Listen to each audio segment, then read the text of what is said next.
Bonjour, nous sommes le mardi 16 février et le Seigneur nous dit de nous méfier du faux levain.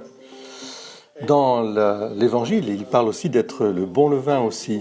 Mais dans la Bible, c'est vrai que le levain représente un peu ce qui fermente, ce qui n'est pas très bon, enfin qui vient un peu dénaturer les choses et souvent est comparé à quelque chose d'impur.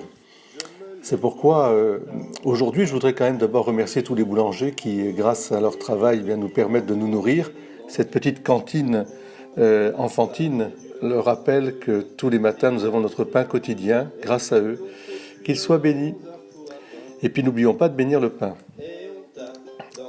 Alors le levain, dans cette représentation biblique, représente aussi ce péché. C'est pour ça que de sortir de l'esclavage, comme on fait le peuple hébreu, ça a été d'emporter des pains sans levain. Mais ce principe a évolué puisque le Seigneur, Saint Paul lui-même, dans la première épître aux Corinthiens, nous dit « C'est bien à tort que vous vous glorifiez. Ne savez-vous pas qu'un peu de levain fait lever toute la pâte ? Faites donc disparaître le vieux levain, afin que vous soyez une pâte nouvelle, puisque vous êtes sans levain, car le Christ, notre Pâque, a été immolé. Célébrons donc la fête non avec du vieux levain, mais non avec un levain de malice et de méchanceté, mais avec les pains sans levain de la pureté et de la vérité. »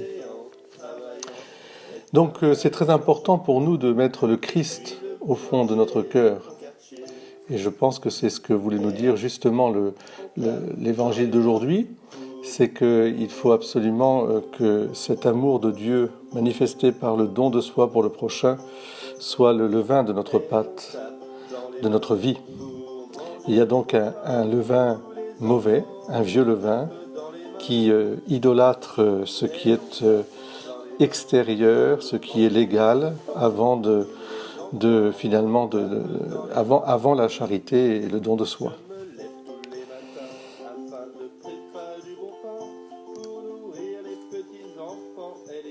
Et puis le Seigneur nous dit aussi que nous sommes un peu le sel de la terre, ou un peu comme le levain aussi, qui peut faire aussi lever la bonne pâte, dans la mesure où ce levain, c'est le Christ lui-même.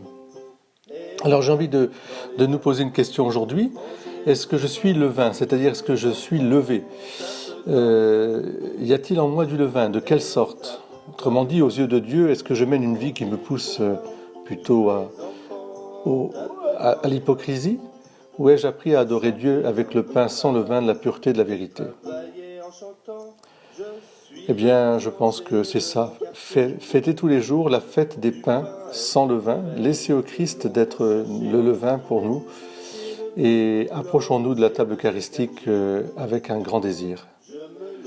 Je vous souhaite une très belle journée en ce mardi gras, que ça ne nous empêche absolument pas de nous préparer au carême, au contraire de faire un bon repas, une belle fête de ce mardi gras. Et puis demandons au Seigneur qu'il soit pour nous le pain vivant.